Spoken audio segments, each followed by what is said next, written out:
Es quizá el agujero negro más grande en la optimización de los costes de cloud.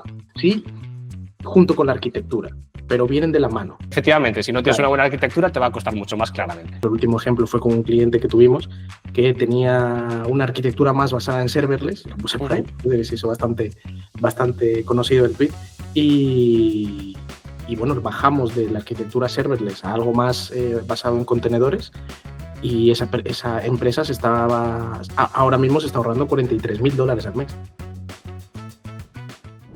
Hola, Cristian, ¿qué tal? ¿Cómo estás? Muy buenas, ¿qué tal? ¿Tú qué tal? Todo muy bien. Para la gente que no te conozca y nos vaya a ver, aprovecho este momento primero para presentarte. Estoy con Cristian Córdoba, fundador y no sé si llamarlo DevOps, SRE de Helm Code. Ahora nos cuentas un poquito qué es Helm Code, pero la idea principal de esta videoentrevista, podcast, como lo quieras llamar, es hablar de DevOps, hablar de en qué momento está la disciplina, todas las confusiones que hay con el rol y que puedas un poco arrojar un poquito de luz, tú que estás en primera plana, y que nos cuentes, ¿vale? Entonces, para empezar, lo primero que te voy a pedir es que te presentes tú, que eres el que mejor me va a contar de dónde vienes y en qué punto estás ahora. Muy bien, pues nada, encantado primero de que me hayáis invitado por aquí. Pues como justamente vengo aquí a hablar de DevOps, llevo administrando infraestructura un montón de años ya.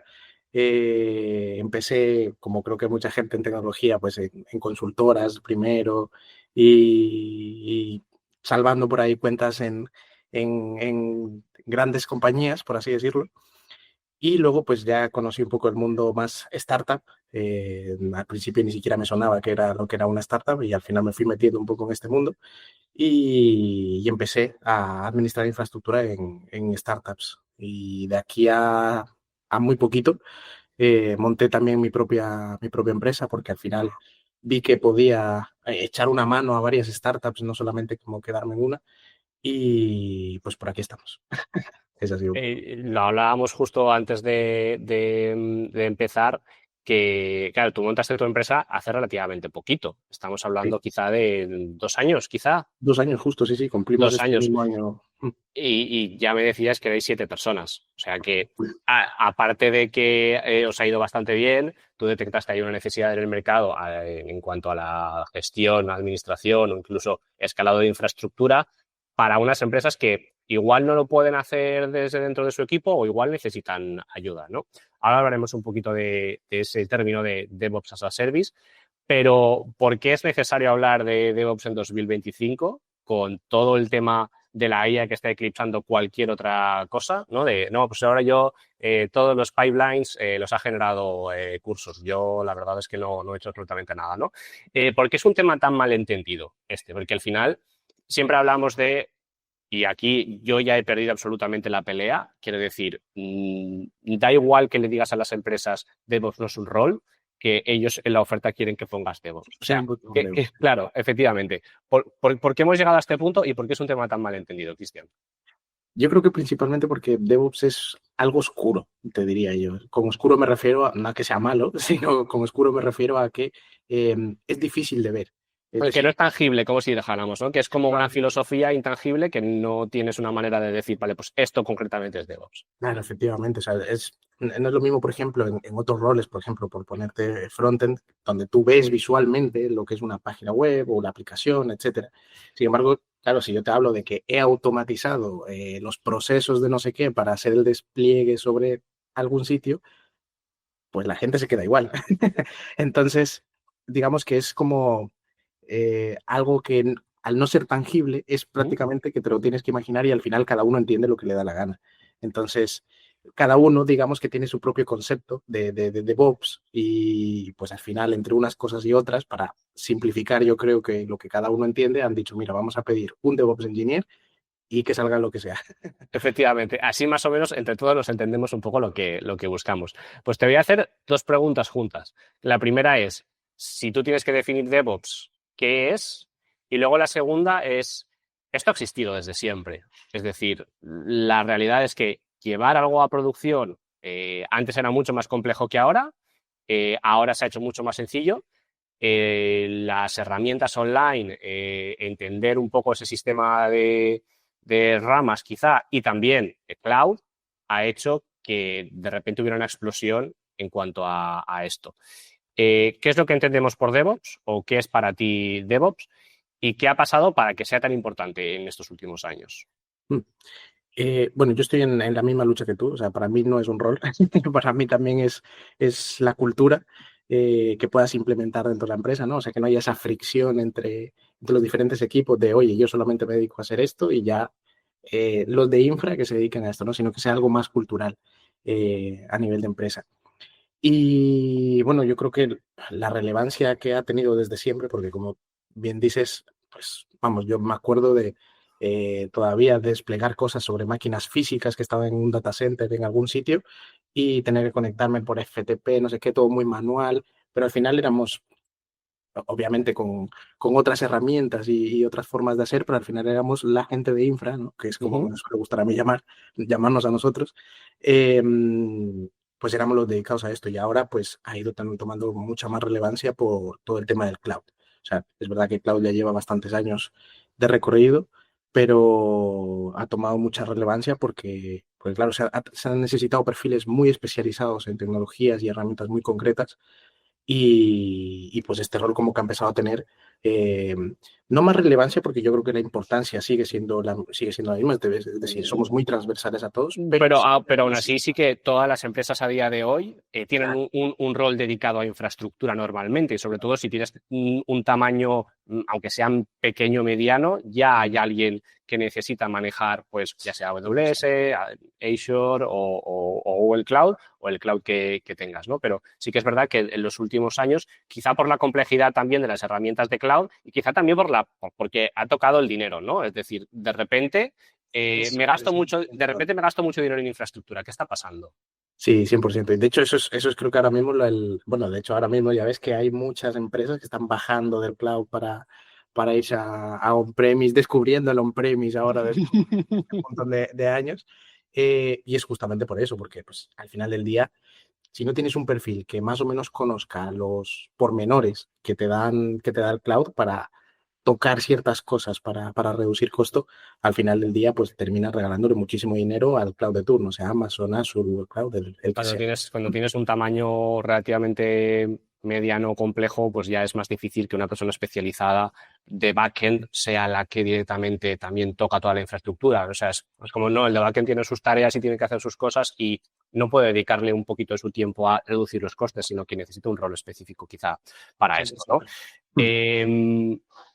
No sé si me has esquivado la pregunta, pero yo te la vuelvo a hacer. ¿Qué es DevOps para ti?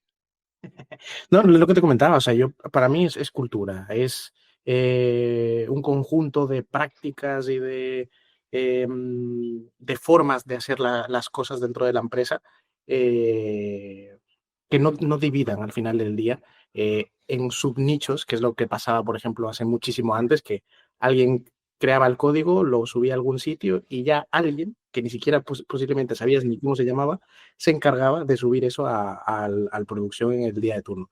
Ahora pues la idea es, con todo esto de que tengamos que ser allá, etcétera, etcétera, pues al final se intenta que los equipos sean mucho más compactos, que el desarrollador hable mucho con la persona de infraestructura para así que, bueno, pues hacer entregas mucho más rápidas, poder tener todo más o menos automatizado, reducir la cantidad de errores, en fin, todas estas prácticas que al final del día ayudan a la empresa, al final del día, a iterar mucho más rápido el producto, para mí eso es DevOps. Son todo ese conjunto de prácticas, toda esa cultura que se puede llevar a la empresa.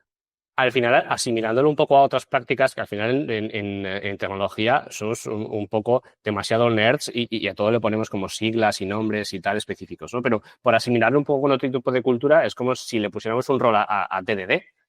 Oye, pues no tiene sentido que TDD sea un rol, sino que realmente es una manera de construir, ¿no? Pues Sí, lo sí. mismo es un poco como con DevOps, ¿no? La idea es que todo el equipo coja esa filosofía para terminar no diluyendo la responsabilidad, pero sí que que todos sepan cómo gestionar o cómo crear o cómo levantar una infraestructura para poder llevar todo a producción mucho más rápido, ¿no? Ya sea desde poder desplegar todos los días varias veces cambios pequeños que se van haciendo en las aplicaciones o tener un sistema de testing directamente por el que pasan todo lo que vamos a lanzar a producción, ¿vale?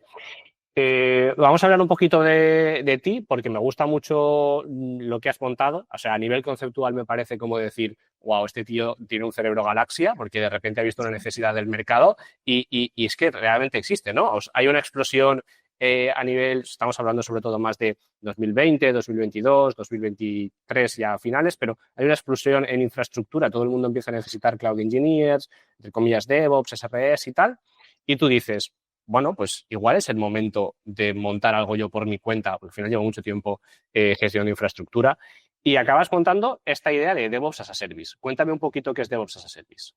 Bien, bueno, debo bajarme un poco el listón a mí mismo, debo decir, porque si te soy completamente sincero, no esperaba yo montar una empresa. O sea, yo en su momento sí que pensaba ponerme a ser autónomo y poder yo ayudar a diferentes empresas, pero en ningún momento realmente pensé que esto pudiese llegar a escalar. O sea, la demanda te superó quizá. Es decir, yo mi idea era, oye, pues voy a establecerme como freelance, ayudo a empresas, puedo seleccionar mis proyectos, siempre voy a tener seguramente más de uno y siempre voy a cobrar bien, pero de repente entraron un montón de peticiones de decir, oye, ayúdame, por favor.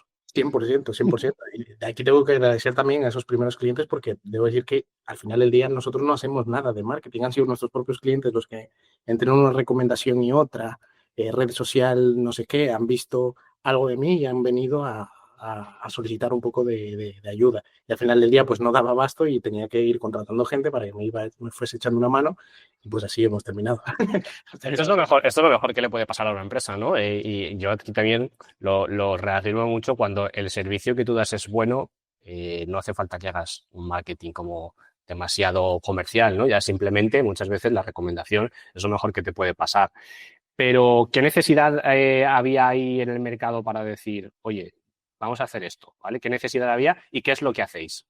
Sí, o sea, yo creo que lo principal es que al final del día, como tú has comentado antes también, conseguir estos roles de infraestructura, uno, es difícil, ¿vale? Porque se necesita un expertise relativamente alto, conseguir un Quizá es una perfil. disciplina muy joven y también hay muy poquita gente especializada. Al final acaban siendo backends que han gestionado infraestructura y se van a los 10 años Sí, ya normalmente hacia este tipo de perfiles. muchas veces sí, o el perfil antiguo, que pongo muchas comillas porque sigue muy vigente el antiguo sysadmin, Sysadmin, pues sí.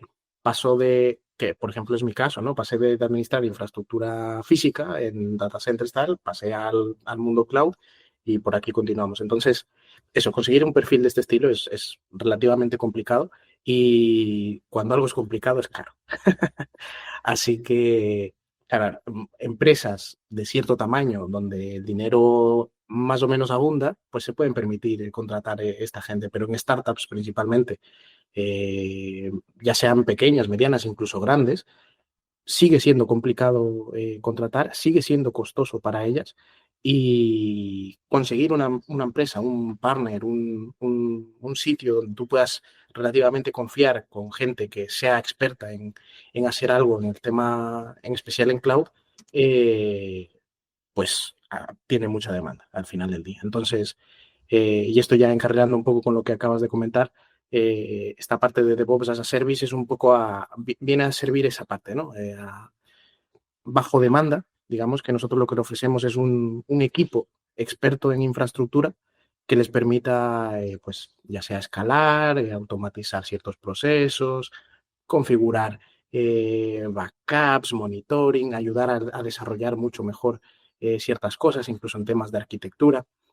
Y todo eso se lo prestamos como servicio, es decir, no necesitas tener con una persona contratada full time pagándole un salario, sino que posiblemente con el costo de una persona, incluso menor en muchas ocasiones, tienes un equipo entero.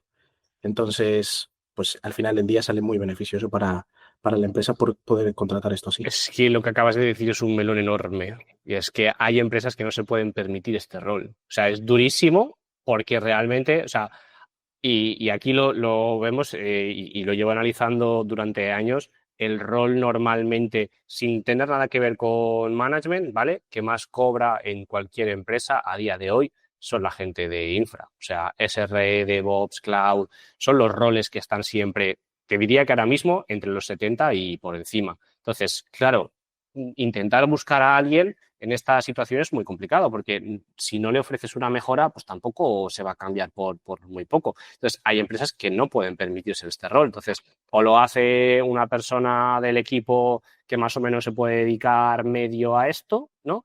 O directamente lo externalizas, como es tu caso. Pero es que no existía esta idea de externalizar infraestructura. Vamos, para mí, que yo es que soy muy joven en este mundo de la tecnología, pero yo un poquito más de 3 años. Pero sí que es verdad que no existía esa idea. Se ha externalizado siempre muchas veces como todo el desarrollo de un producto en consultoría y tal, pero oye, tengo una necesidad muy concreta que es la parte de infra. Y esto no lo había visto. En empresas súper grandes sí. Es decir, típicas consultoras, como digo, pues externalizan estos equipos para empresas súper grandes, pues bancos, empresas de telecomunicaciones enormes. Claro, pero al final son más generalistas, consultores Claro, más generalistas, no algo como súper especializado como sois vosotros, claro. claro, sí que ellos también te ofrecen esta parte de infraestructura, por así decirlo, pero claro, son a costes inaccesibles completamente para empresas pymes, startups o cualquier cosa de este estilo. Entonces, digamos que lo que es en el nicho de más startup pyme, realmente no existía algo por el estilo. O sea, hay algunos players, obviamente, porque al final no somos los únicos tampoco, pero eh, bueno, digamos que hemos ido cogiendo poco a poco fuerza en este apartado, porque es verdad que tampoco es que haya muchos competidores, mucha gente dedicándose a esto en concreto. Y aquí viene una pregunta un poco también, entiendo que me la vas a poder contestar, pero que tiene un poco que ver con el secreto del funcionamiento de vuestra compañía, que es, oye, ¿cómo me puedo permitir tener un equipo de gente que se supone que vale mucho dinero para poder prestar un servicio un poquito, entre comillas, externalizado, más barato de lo que te cuesta tener una persona dentro, ¿no? O sea, el punto claro y el punto de inflexión te diría que fue cuando ya conseguimos un volumen de clientes relativamente alto, pero que ya nos permita, obviamente, tener ese core. Pero claro, ahora, si tienes un volumen alto y un equipo pequeñito, ¿cómo se consigue gestionar todo ese volumen Claro. tan alto? Y te diría que aquí, sobre todo, es un tema de automatización. O sea, hemos automatizado un montón de cosas.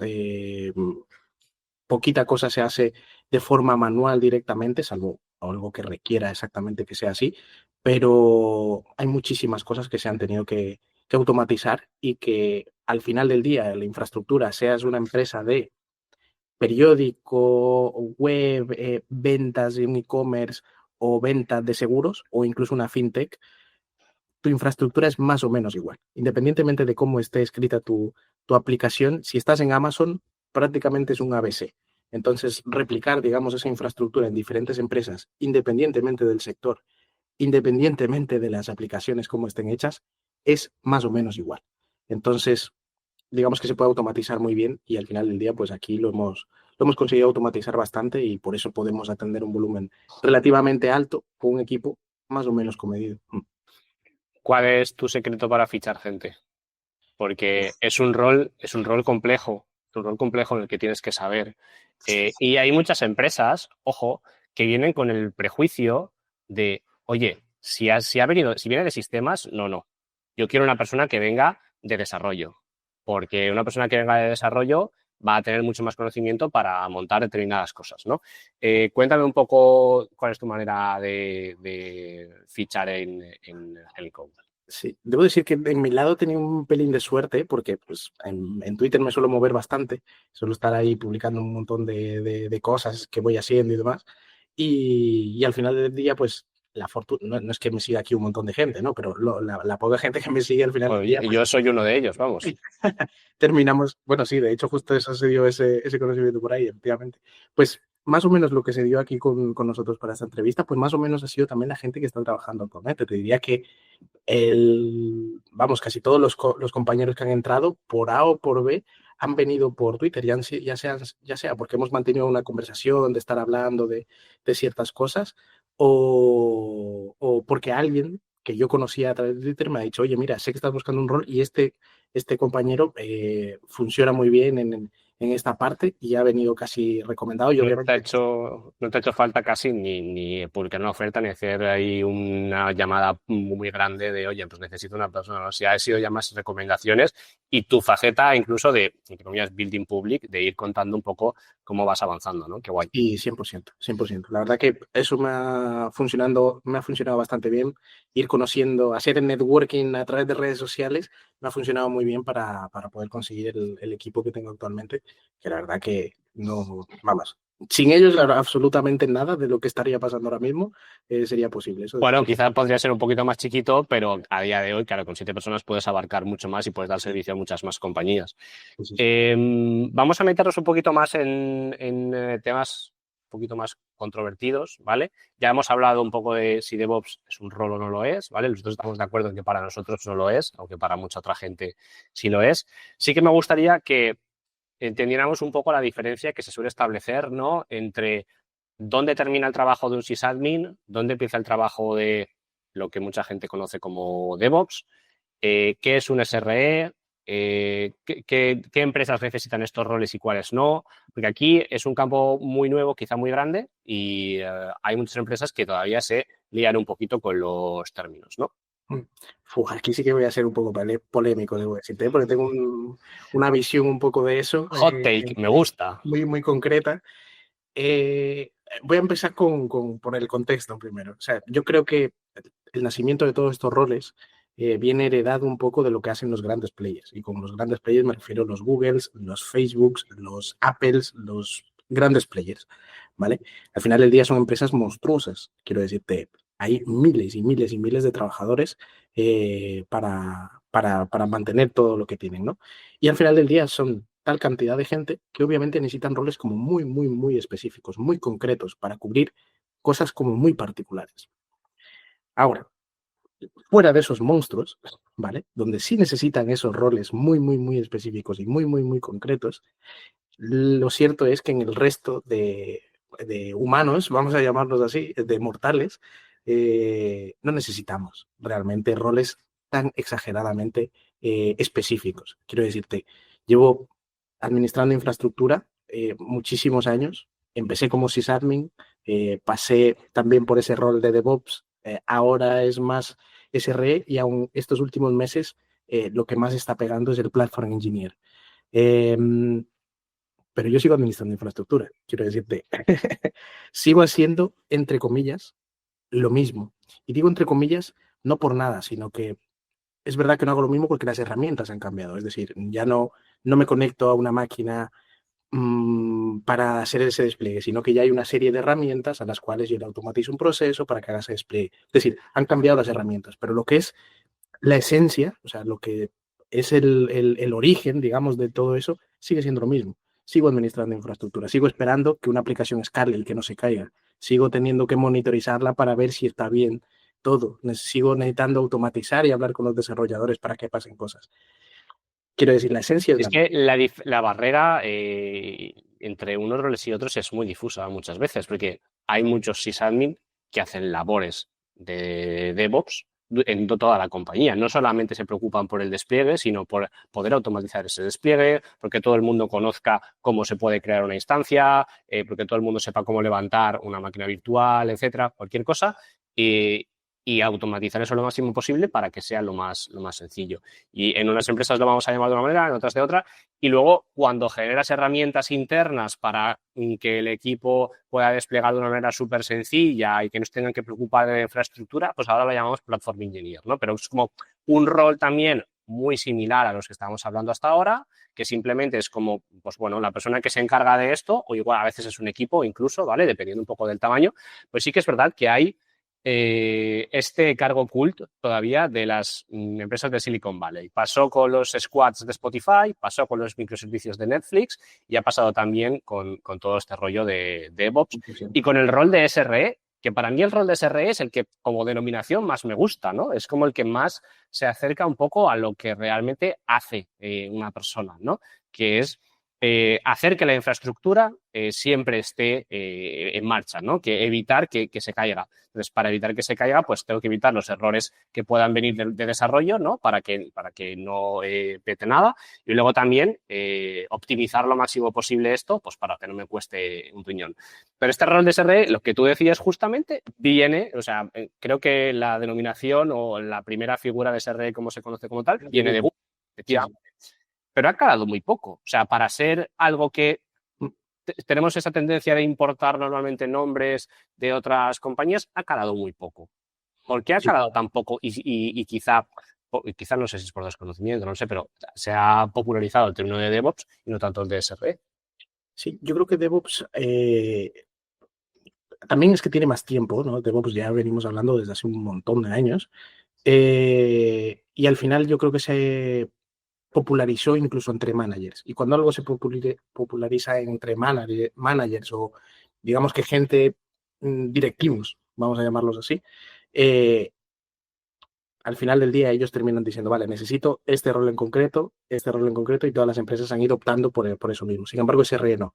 Yo creo que SRE, si tú hablas con algún directivo, salvo que sea un CTO que pues sabe algo más de tecnología, pero fuera de él, muy poca gente realmente conoce o sabe de la existencia de este error, incluso aunque lo tengan trabajando dentro de su compañía. Sí, ¿Vale? sí. No lo conocen, no saben exactamente qué hace esa La persona. nomenclatura se ha quedado ahí. Normalmente lo que siempre intentamos en Mofed es que cualquier oferta que nos piden como DevOps, pues por lo menos sea DevOps/SRE, porque yo creo que todo el mundo puede entender ambas nomenclaturas. Si no conoces una, conocerás la otra. Pero como que es un término que, por lo que sea, no ha calado. Ya te digo que lo hablábamos ahora, quizá empresas pequeñitas, pues no tiene sentido tener un SRE dentro de la compañía. ¿Vosotros cómo vendéis esto a vuestros clientes? Porque al final muchos de ellos vendrán diciendo, oye, no, yo lo que necesito es un DevOps. Claro, sí, no, 100%. Al final nosotros, como te digo, somos, de hecho, el término es DevOps as a Service, lo que nosotros solemos vender de alguna forma. Pero debo decirte que sí es verdad que hay un poco de todo. O sea, muchas veces te vienen buscando un Cloud Architect, aunque luego se terminan, digamos, por funciones, se terminan haciendo cosas de SRE, de Platform Engineer, etcétera, ¿vale? Eh, porque es lo que te comentaba un poco antes, ¿no? O sea, si fueses una empresa monstruosa tipo Google, este tipo de cosas, sí que necesitas un rol como muy específico para algo que solamente se dedique a hacer monitoring, por ejemplo, ¿vale? Y tiene que ser un crack en monitoring, pero no se tiene que salir de ahí. Pero claro, una empresa pequeñita no necesitas ese rol. Necesitas a alguien que te monte el Tienes monitoring. cantidad de usuarios para tener que monitorizar tanto. Claro, efectivamente. O sea, necesitas un monitoring, pero no necesitas el monitoring que necesitará Google posiblemente. Entonces, necesitas esa persona, sepa hacer monitoring, sepa hacer pipelines, escalarte la infraestructura y al mismo tiempo hacerte arquitectura. Estoy seguro 100% que me van a crucificar por esto que acabo de decir, pero es que lo considero así. O sea, de verdad que una persona de infraestructura y en especial cuando está en empresas, pues pymes, startups, este tipo de cosas, tiene que ser polifacética de alguna forma. O sea, no puedes, salvo que tu objetivo sea trabajar en Google, especializarte muy concreto solamente en algo, va a ser muy complicado que luego consigas un trabajo donde te remuneren bien y luego, pues bueno, puedas tener una carrera profesional relativamente larga. O sea, de verdad creo que, volviendo un poco a tu pregunta, que me voy del tema, eh, nosotros no le vendemos tanto, oye, nosotros hacemos DevOps y ya, no nos ocupamos de SRE ni no, no, realmente nosotros hacemos el DevOps as a Service, pero cubrimos todo lo que tenga que ver con infraestructura. De hecho, eso es justamente creo que la palabra que utilizo cuando hablo con clientes. Hacemos todo lo relativo a infraestructura. Hacemos desde tus backups, monitoring, pipelines, arquitectura, no sé, escalabilidad, en fin, todo lo que tenga que ver con infraestructura lo hacemos.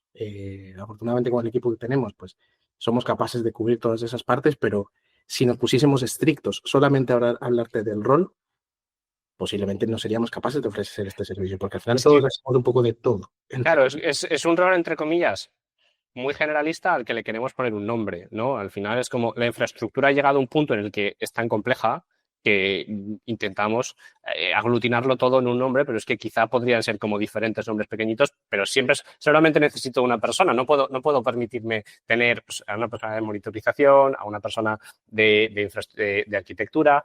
Y aquí empiezan a confundirse ya los términos, ¿no? Pues que si yo necesito a un Cloud Architect, pero realmente luego no lo necesito y necesito otra cosa, ¿no? Sí, de hecho esto pasa un montón. O sea, esto que acabas Sí, de comentar, por sí, sí. ejemplo, lo veo mucho de necesito un cloud architect. Y hay personas que en verdad se han enfocado mucho en hacer solamente arquitectura, por así decirlo. Pero claro, posiblemente entran en una empresa donde no necesitaban solo a alguien de arquitectura y le pides hacer un pipelines o cualquier tipo de cosas que digamos que se sale más o menos del rol, con muchas comillas. Y claro, esa persona ya te dice, oye, esto es otro rol, esto es otro punto, Claro. esto ya no es mi rama, por así decirlo, ¿no? Entonces las empresas pues ya empiezan a tener todas esas problemáticas. Pero ya, repito que yo creo que eso es un problema que nos hemos ocasionado todos en esta industria intentando copiar a los grandes players, sin duda. Y aquí es donde quería introducir el siguiente tema, que es los grandes players tienen un negocio que es venderte la infraestructura y han hecho muy bien el marketing para que todos acabemos pensando que es la mejor opción.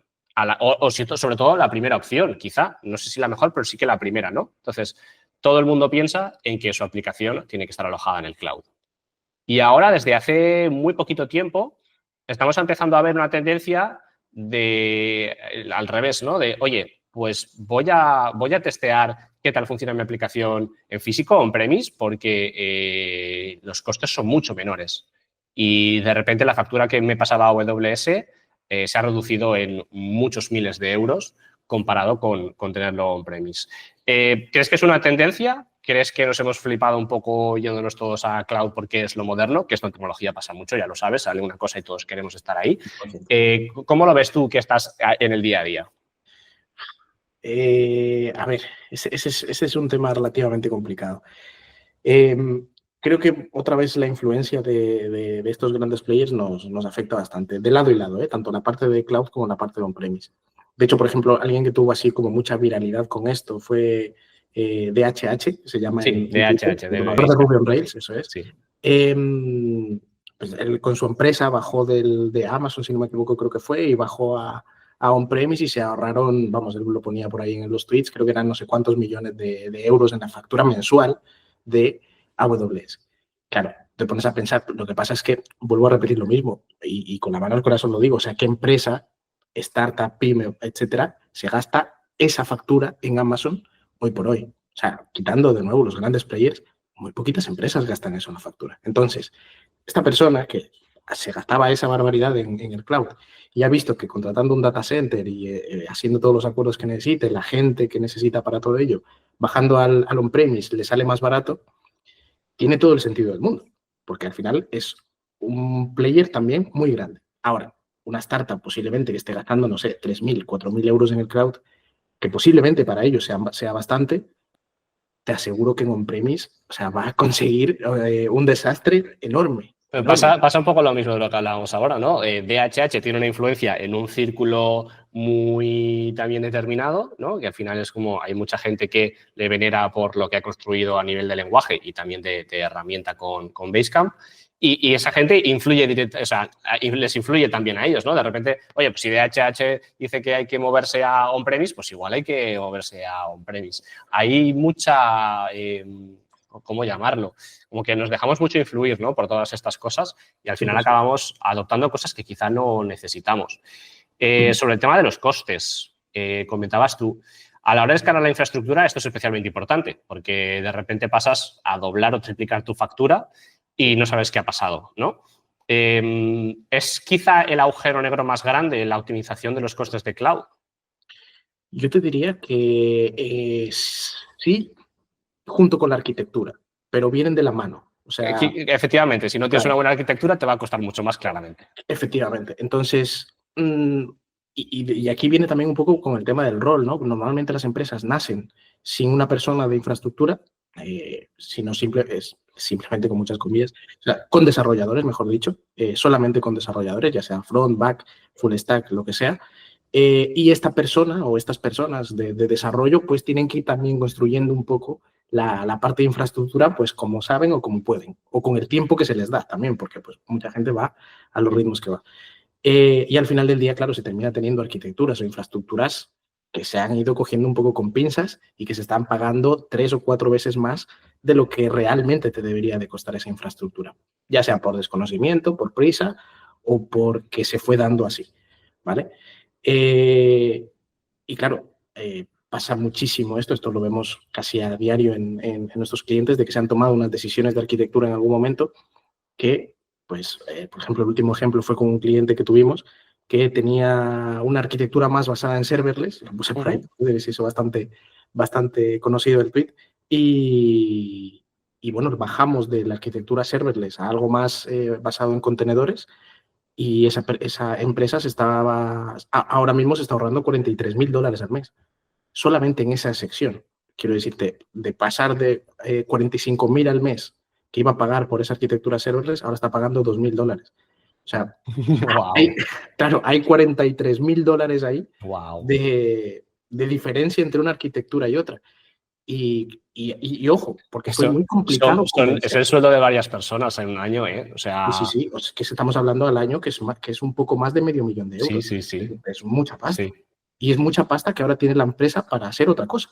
Claro. Que ahora la puede reinvertir en cualquier otra cosa porque no se lo va a gastar en infraestructura. Y en un momento en el que venimos ahora, de este pequeño bache que ha habido finales de 2022, 23, 24, donde la inversión ha dejado de existir tanto y muchas empresas se ven un poco ahogadas porque tienen que buscar el generar ingresos o generar revenue por encima de lo que esperaban porque no van a tener esa inversión, buscan ese lugar donde pueden rascar quizá más ahorro, ¿no? Y quizá la parte de la infraestructura, que suele ser de lo más caro, pues puede ser una de las partes. 100%. Y al final, el problema también que tiene con esto, que claro, ahora la empresa está muy contenta porque ha conseguido ese ahorro y la previsión es súper buena, pero fue difícil convencerles pasar a eso.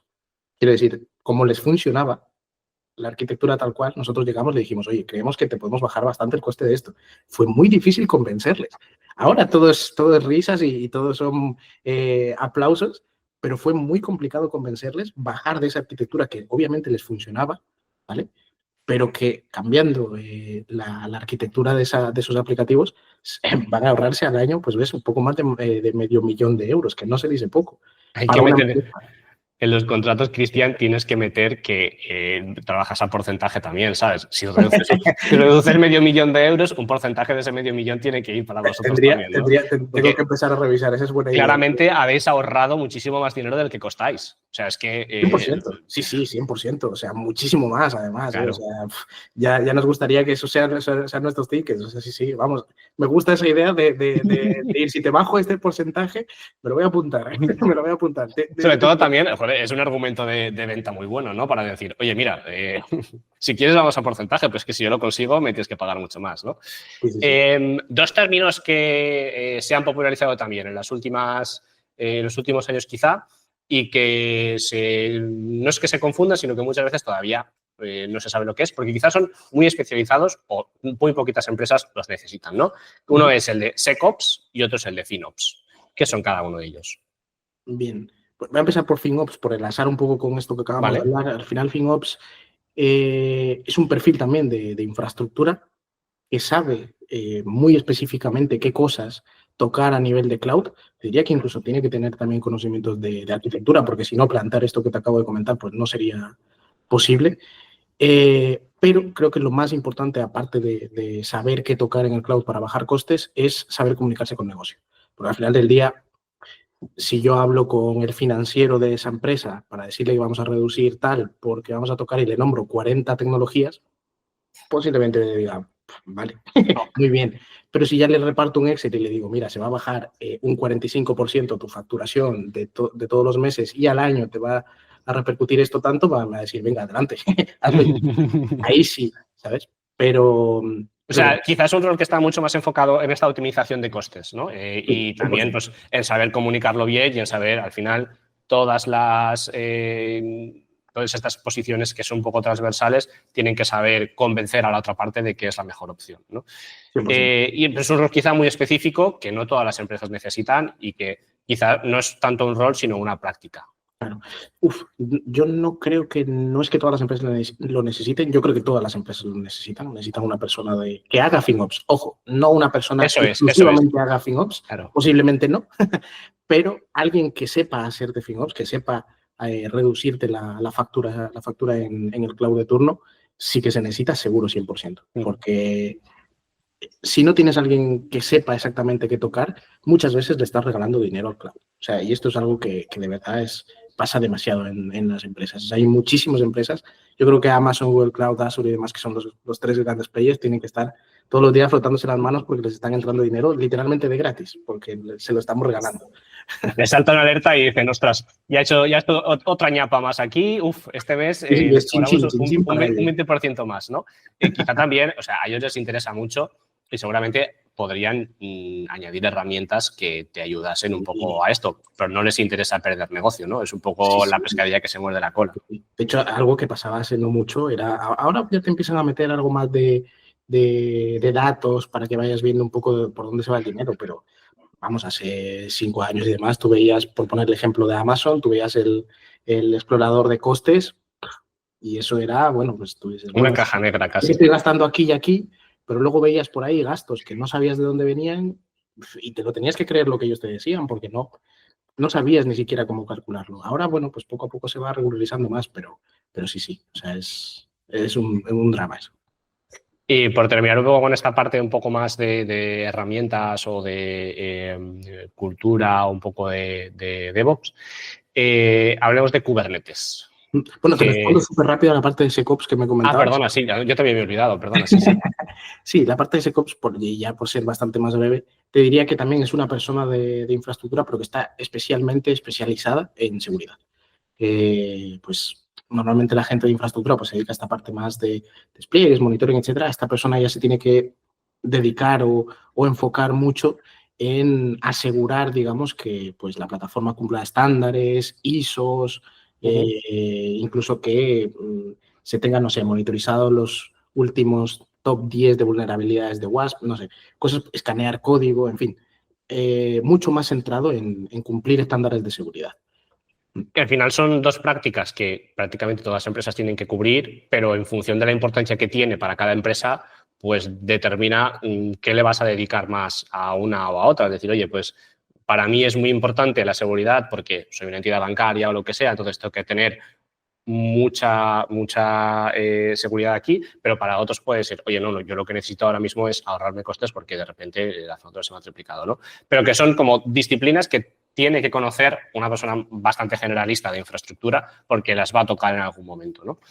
Lo que te comentaba sobre Kubernetes, porque también es otra de esas herramientas que a veces pues, se ha popularizado mucho y que ahora mismo pues, no entendemos un poco el escalado de una infraestructura casi sin Kubernetes. Pero es una herramienta que da muchos dolores de cabeza también y a veces pues, puede parecer que nos hemos lanzado otra vez a una herramienta, entre comillas, muy popular sin necesitarla, ¿no? Hay muchas empresas que, oye, pues, tío, yo tiro ahí con unos contenedores de Docker y yo Kubernetes no lo toco absolutamente para nada, ¿no? Es una cosa que es compleja y que a veces provoca sobreingeniería. Tú que estás también en el día a día, ¿cómo lo ves y si todas las empresas necesitan desplegar en Kubernetes? Sí, no, aquí estoy, de nuevo, soy algo no polémico porque yo creo que mucha gente sí que comparte también este mismo pensamiento, pero sí que estoy bastante en contra de, oye, vamos a montar Kubernetes desde cero, incluso aunque no tengamos ni un usuario, pues yo qué sé, desde cero. No existe ni la empresa y ya vamos a montar un Kubernetes. Y esto, hombre, ve con calma porque montar un Kubernetes es caro. No solamente en dinero, sino que en conocimiento. Al final, Kubernetes no es solamente la herramienta, sino todo lo que le rodea, porque tienes que monitorizarlo, tienes que hacer un montón de cosas, automatizar despliegues, etcétera, etcétera. Y todo eso requiere una serie de herramientas, una serie de conocimiento y tiempo que dedicarle a Kubernetes exclusivamente, que si estás naciendo y estás creando un producto de cero o eres una empresa relativamente pequeñita que lo que le interesa es gastar lo menos posible e iterar lo más rápido que pueda para adquirir clientes, posiblemente va a ser una distracción más que un beneficio. Entonces, pues eso, todas estas empresas que a lo mejor están naciendo, que son pequeñitas y necesitan iterar y mantener el gasto lo más bajito posible y encima no tienen a alguien experto en Kubernetes, vamos, meterse en Kubernetes les puede hacer, vamos, un desastre muy, muy, muy grande. De hecho, no, antes de Helmcode, yo recuerdo una empresa a la que le estuve echando una mano que empezó con Kubernetes, no facturaban demasiado y estaban a punto de desaparecer porque los costes en infra se les comían.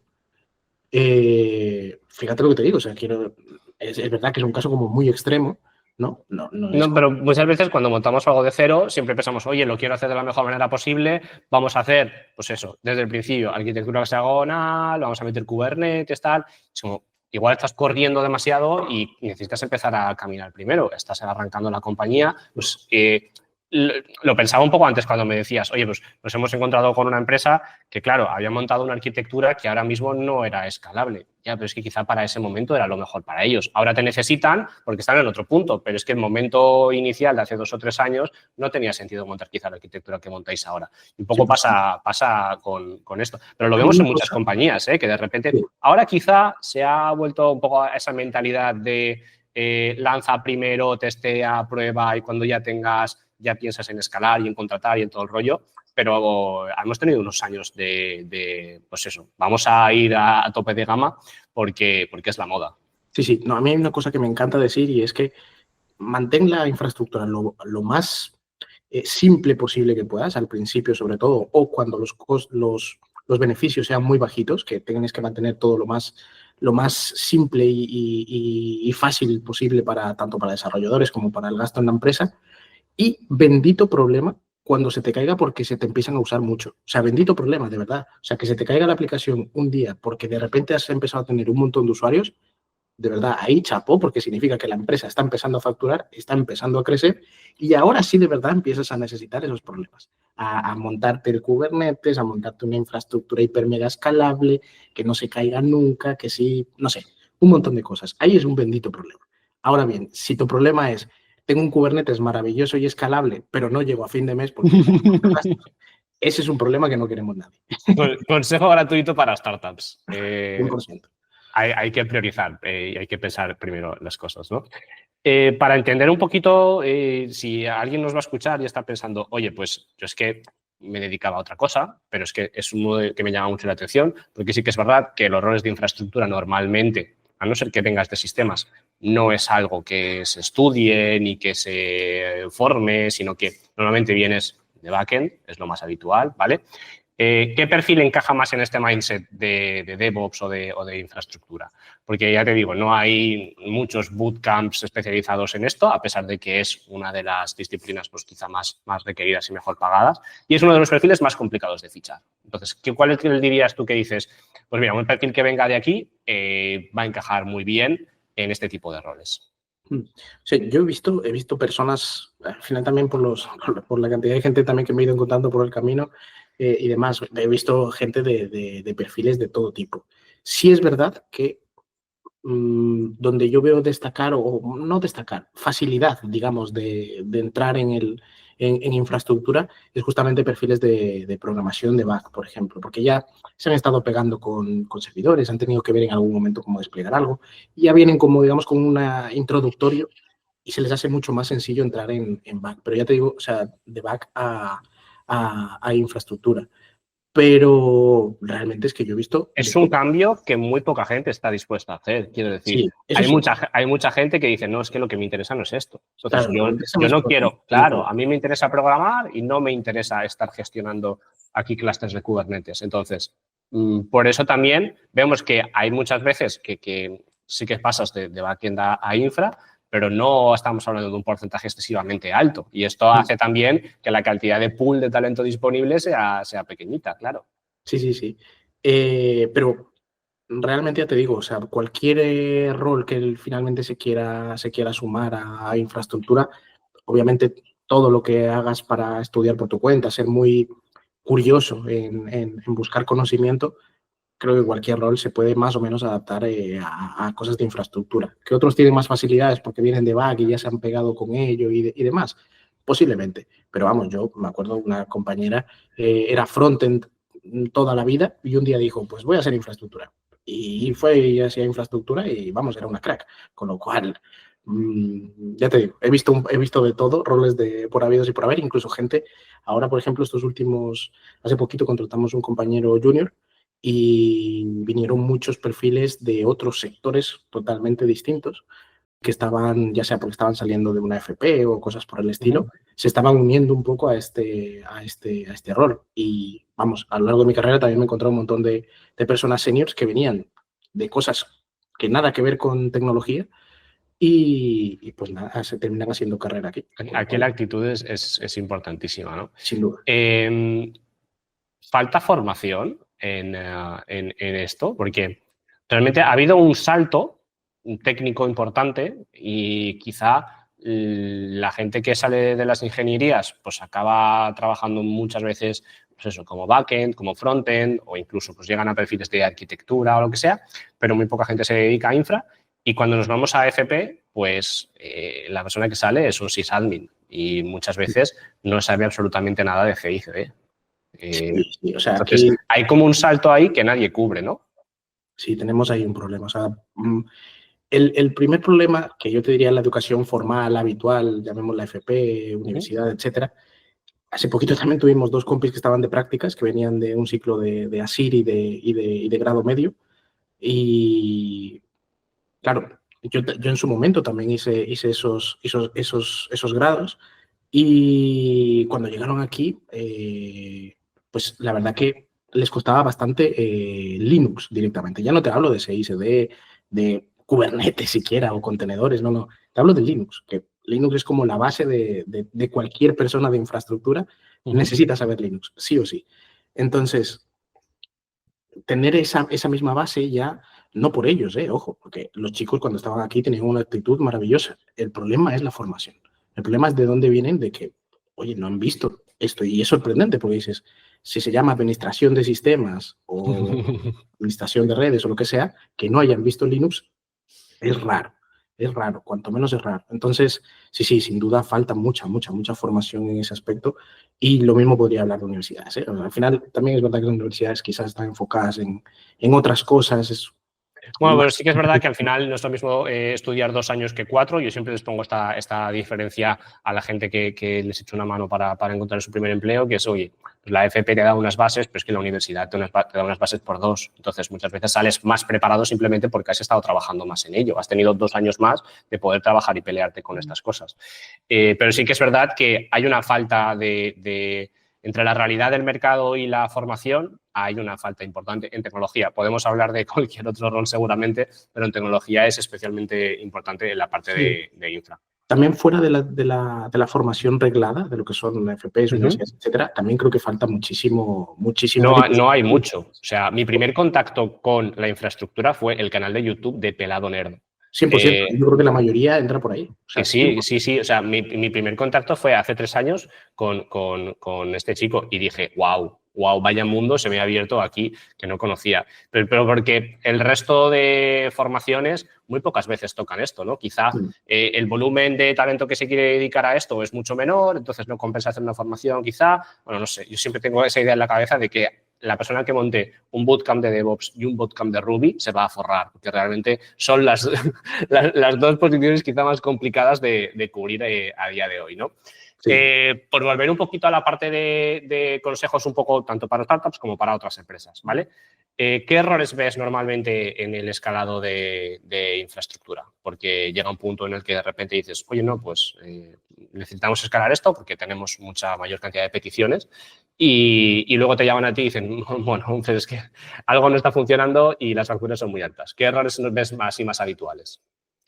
Normalmente suelen ser algo más un tema de diseño y de arquitectura. Si han elegido bien digamos, la forma de construir la aplicación, normalmente sí suele ser un tema de infraestructura.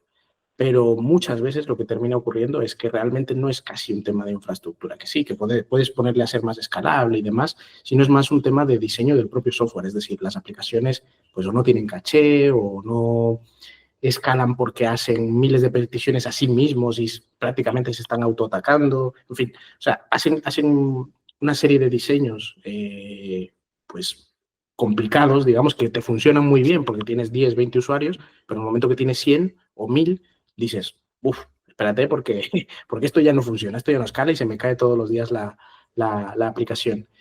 Ese yo creo que sería un punto. Y el otro yo creo que ya es un tema que sí que ya viene muy, muy, muy centrado en infraestructura y es bueno, pues elegir una tecnología, ¿no? O una herramienta que te permita esa escalabilidad, ¿no? Porque si has elegido en su momento levantar todo a lo mejor en 2, 3 servidores, lo que hablábamos antes, ¿no?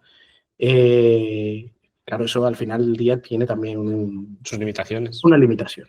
Entonces, poder elegir herramientas, pues no sé, basadas en contenedores o más cloud native, vamos a llamarlas de alguna forma, pues te da mucha más escalabilidad y posiblemente a un menor costo. Porque si es verdad que Kubernetes en un inicio hemos hablado que era más caro, si luego lo pones a comparar ya a un volumen bastante más Claro. alto, Sí, termina. si tienes que comparar entre un servidor físico o y más instancias de Kubernetes, pues igual acaba saliendo rentable Kubernetes, Claro, ¿no? te termina saliendo rentable, pero todo depende mucho del volumen. Es que aquí depende demasiado. Como te digo, desde cómo se ha hecho la ideación, digamos, de esas aplicaciones a cómo esté montada la infraestructura. Entonces hay que ver todo lo transversal que se pueda hasta llegar, digamos, a una decisión de decir, vale, hay que tocar aquí. ¿En qué momento tiene sentido pensar en el escalado de la infraestructura? Porque muchas veces se construye esa infraestructura pensando en el escalado, pero no tiene sentido al principio, porque no tienes cantidad de usuarios, peticiones, lo que necesites, ¿no? ¿En qué momento es ese punto un poco de inflexión? En el momento que la propia infraestructura te lo pida, o sea, te puedes adelantar y ser mucho más proactivo, vamos a decir, a la hora de escalar. Pero sinceramente, creo que las empresas no están midiéndose completamente todo el rato. No tienen tiempo tampoco para eso, porque lo que quieren es sacar la funcionalidad nueva para que el usuario disfrute de tal. Entonces, yo diría que quizás no que terminen llegando a que se les caiga la aplicación todos los días y terminen perdiendo, digamos, la credibilidad en sus clientes, pero sí que esperen a tener tracción.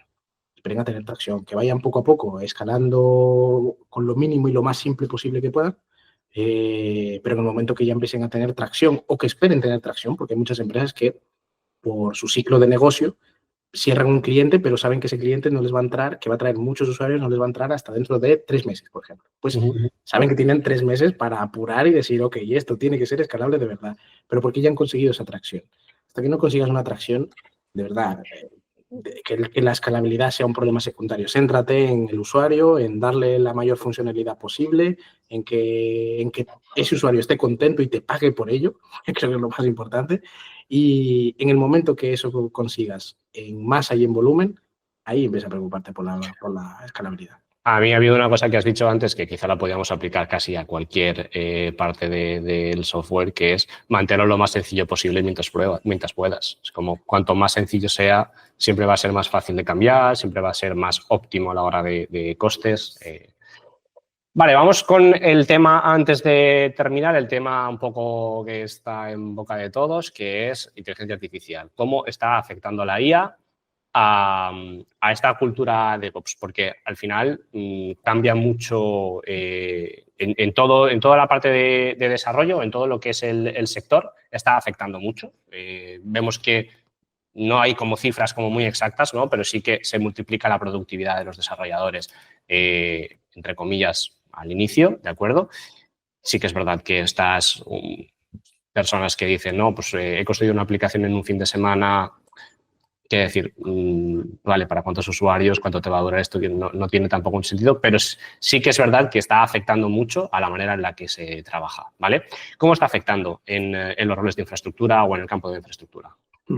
Yo creo que en infraestructura la verdad que creo que pasa exactamente igual que en la contratación y todo este tipo de cosas. Casi siempre somos como lo más rezagados en adoptar este tipo de cosas también por la cantidad de gente que somos y demás, ¿no? Por el volumen. No es lo mismo por la cantidad de gente que haya en desarrollo, que son un montón, a la gente de infraestructura, pues que habremos bastantes, pero somos relativamente pocos en Poquitos. volumen total, efectivamente. Entonces, creo que de momento no está pegando tan fuerte, pero debo decir que, o sea, obviamente han cambiado cosas. Es decir, Antes se generaba, también escribimos código pues, de automatizaciones, cosas, incluso se programan para hacer ciertas herramientas. Ya habíais automatizado todo lo que había automatizar antes de que llegara la IA. Sois los reyes de la automatización. A ver, tampoco os van a descubrir ahora vosotros nada nuevo, ¿no? Pero sí que es verdad que vamos a empezar a ver seguramente en los próximos meses o años como, por ejemplo, pues todas las herramientas que estamos utilizando a día de hoy empiezan a introducir funcionalidades con IA que van a modelar también un poco vuestro trabajo. Desde cloud, desde los pipelines de CI/CD, monitorización, logs, etcétera, ¿no? Sí. O sea, bueno, en el día a día, digamos, del trabajo, creo que todavía no ha entrado tan fuerte, pero que ya ha cambiado la forma de trabajar, como te decía. Pero lo que sí que creo que va, o incluso que ya está llegando, y ya lo empezamos a notar también bastante nosotros, es que al final todas las empresas quieren algo con IA. Entonces, claro, o sea, independientemente a lo que te dediques, quieren montar un agente para algo o quieren probar un modelo para no sé qué. Entonces, todas las empresas, independientemente a lo que se dediquen, quieren hacer algo con IA. Y, vamos, yo, por ejemplo, mi perfil, digamos, ha sido este último año donde me he metido de lleno en inteligencia artificial, pero previamente no había hecho absolutamente nada con inteligencia artificial. Entonces, creo que es algo que nos está empezando a tocar, aprender muchísimo de cómo desplegar unos agentes, cómo se tiene que comunicar con APIs de OpenAI, Anthropic, etcétera. Cómo hacer más, otras siglas más, ¿no? Que es MLOps, es decir, poder desplegar modelos de ciertas cosas o ETLs, no sé, cosas por el estilo que digamos que eran mucho menores o que te tocaba muy de vez en cuando porque la empresa tenía que dedicarse muy a nicho de datos y cosas por el estilo para que te toque hacer eso. A día de hoy ya se ha popularizado mucho más, porque Claro, a día de claramente, hoy es ya todo el mundo quiere hacer eso y ya te toca pues más o menos entender exactamente y conocer, empezar también a conocer herramientas nuevas que van naciendo y se van haciendo para poder desplegar pues todos estos agentes, chatbots, etcétera, que van surgiendo y pues toca ir aprendiendo pero cómo al fin y al hacer. cabo, volvemos otra vez a lo que hablábamos antes, ¿no? A esas prácticas que van a ser necesarias también en la puesta en producción de agentes, que van a ser pues, la seguridad, la optimización de los costes, porque al final los modelos son muy pesados muchas veces y cada vez que tú preguntas pues acaba consumiendo, etcétera, etcétera. Pero quizá todavía no ha llegado a impactar en el trabajo diario como si dijéramos, ¿no? Todavía no puedes decirle a, yo qué sé, a AWS que o sea, solamente con una interfaz de chat que te genere una arquitectura escalable. No estamos en ese punto. Claro. A ver, por poder se lo puedes decir, ahora que te genere esa arquitectura escalable Bueno, es más exactamente trabajo para igual. ti porque sabes que no va a estar bien del todo. Claro, efectivamente, que te genere una exactamente igual a lo que tú necesites, eso ya deja mucho, todavía puede que falte Todavía un falta. cuarto tiempo, sí.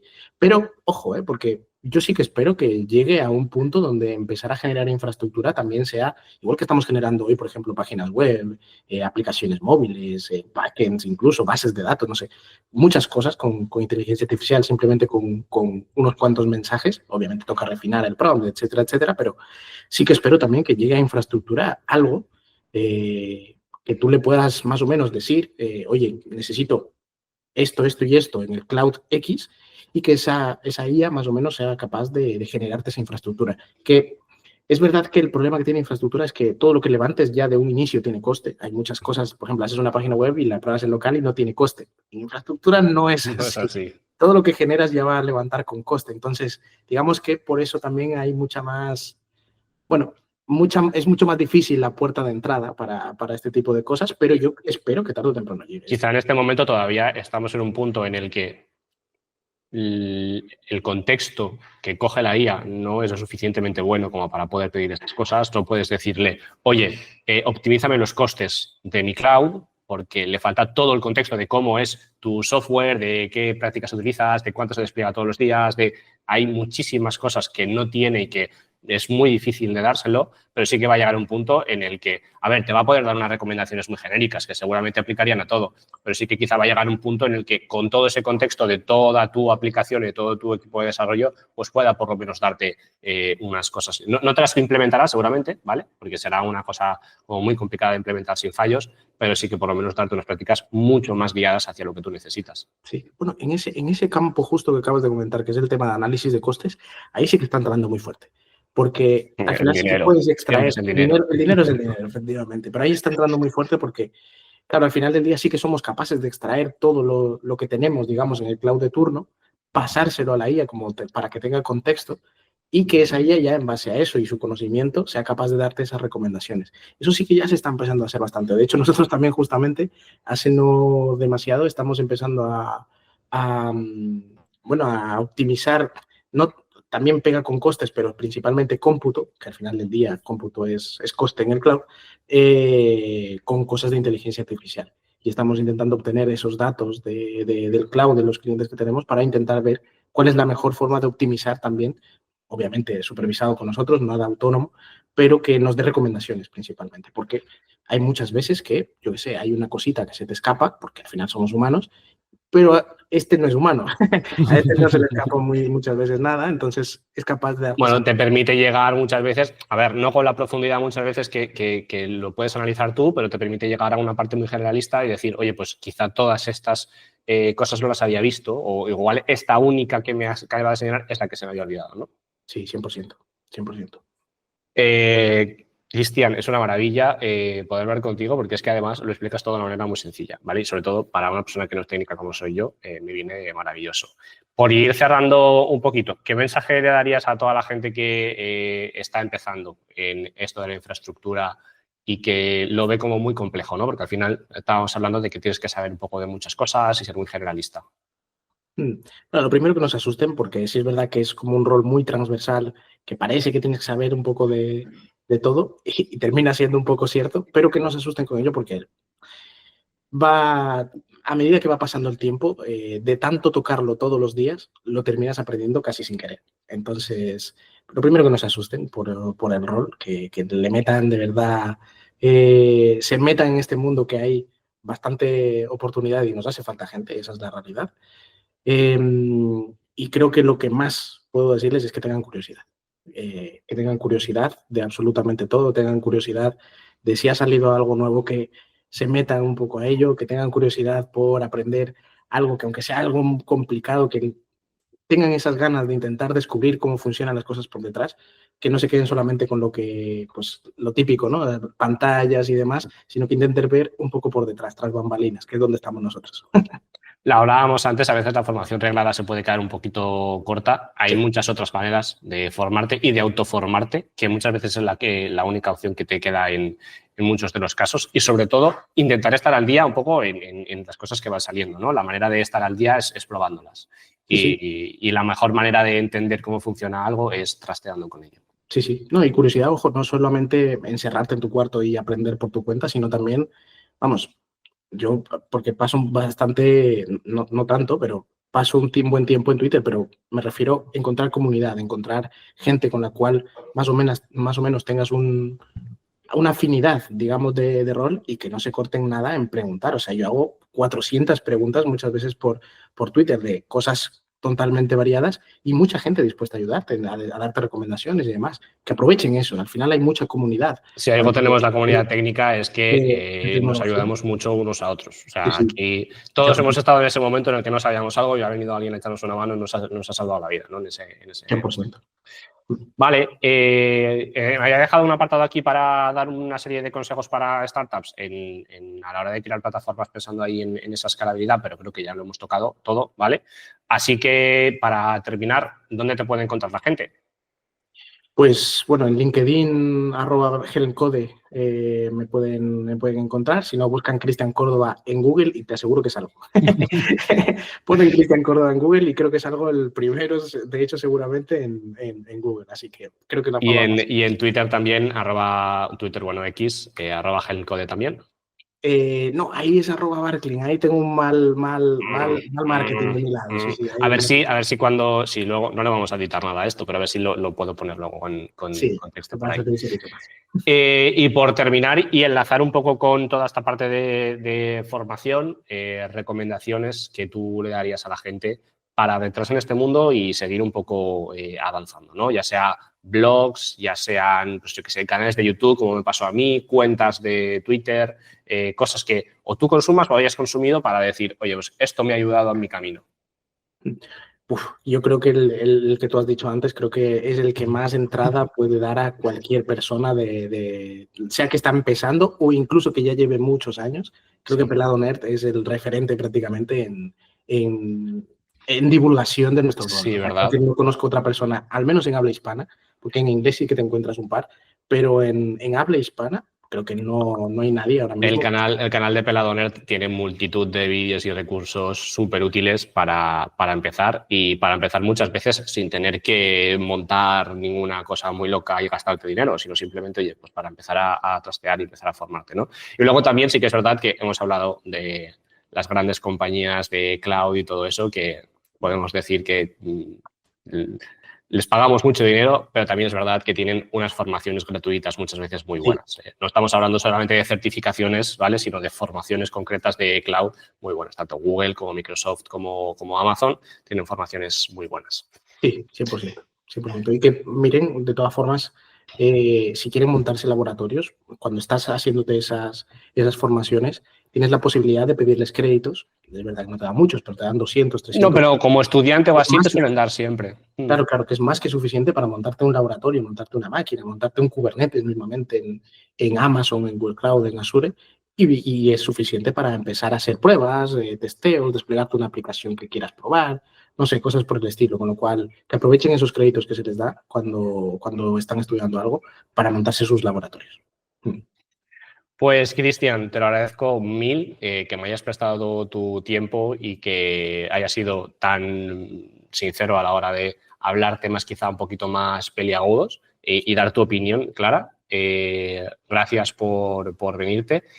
Y ya sabéis dónde lo podéis encontrar. Cualquier pregunta que le queráis hacer, pues no sé si subiremos esto a YouTube, pero la podéis dejar en comentarios y si no, se la podéis hacer también a Cristian o a mí. Y seguramente si le seguís, pues aprenderéis un montón. Nos vemos en la siguiente, Cristian. Un abrazo. Muchas gracias. Hablamos. Chao, chao.